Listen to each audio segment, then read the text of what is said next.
sa mga ka-shoppers natin siya na mahilig mag-decorate ng kanilang kwarto, ng kanilang sala, or kung saang party man ng bahay nyo, na gusto nyo ay maganda tingnan dahil sa mga artificial flower. Ito po ay in-order ko, Japan Blossoms flower po ito. Napakaganda naman as you can see. Tapos, kailangan ko syempre ng pangsalitan. Kapag nalabahan ko to, meron akong pangsalitan at itong orchids naman yung binili ko.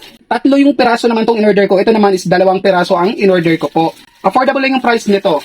Maganda kasi yung artificial flower kasi nga walang maintenance na kailangan gawin. Hindi katulad ng mga totoong bulaklak talaga na araw-araw magpapalit ka. Kung mayaman ka, kaya mo yun. Pero kapag katulad nating mga mahirap lang, kailangan natin ng mga artificial lang. Nakakapag-decorate pa tayo ng mga kwarto natin, ng bahay natin, ng mga bulaklak na maganda sa mata tingnan. Kailangan pala dagdagan ko siya, kunti lang. Pero maganda na, di ba?